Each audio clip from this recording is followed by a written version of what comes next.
Hi guys! Another day, another vlog. So for today's video, naisipan ko nga palang kumain dito sa Chowking. Dahil nga wala nga din talaga tayo ditong baon, kaya naman naisipan ko na dito na nga lang din talaga ako kakain. Meron nga pala akong 1 hour break, kaya naman pumunta na nga ako dito para makakain. Pero hindi nga pala ako dito mag-order ng kanin, kundi kakainin ko nga pala yung matagal ko nang kinikrave na halo-halo.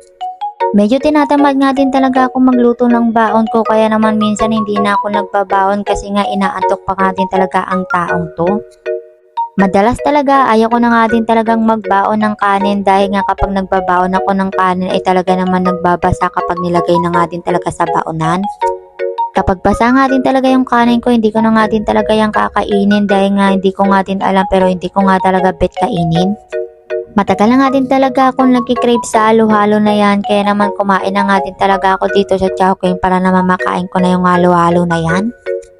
Mabilisang kain na nga lang din talaga yung ginawa ko dito dahil nga baka maubos yung 1 hour ko dito ay mag-overbreak pa talaga ang taong to. Tiyah! Sa tunay nga lang din talaga ang sarap na nga lang din talagang mag-overbreak dahil nga tinatamad na nga din talaga ang taong to bumalik, lalo na kapag maraming gagawin. Tiyah! Dahil nga alipin nga tayo ng pera, kaya naman wala tayong magagawa dito kundi bilisan ang ating kain dahil nga mayroon pa susunod na magbe-break sa atin.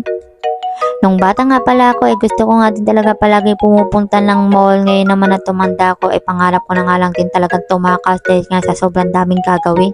Tiyah! Madalas nga din talaga kapag nagbe-break ang taong to ay nakakalimutan ko nga din talaga kung anong oras nga din akong mag-iin, lalo na kapag kami kasama ko. Kapag may katsikahan kasi ako sa pagbe-break ay talaga naman nakakalimutan ko nga din talaga kung anong oras ako mag-iin dahil nga puro daldal na nga lang din talaga ang gagawin ko. Tiyah! Hindi ko na nga din talaga naubos yung halo-halo ko dito dahil nga anong oras na nga din talaga, kaya naman babalik na nga din talaga tayo nito sa trabaho. Binilisan ko na nga lang din talaga paglalakad dito dahil nga anong oras na nga din talaga. Tiyah! Yung tipong nagmamadali na nga din talaga itong taong to ay talaga naman nagawa pa nga din talagang mag-video. Tiyah! Hindi ko na kayo sasama sa aking trabaho, kaya naman hanggang dito na nga lang din talaga itong video ko. Don't forget to follow and subscribe sa aking YouTube channel, Facebook page, at huwag din kalimutan i-share itong video ko. Thank you for watching!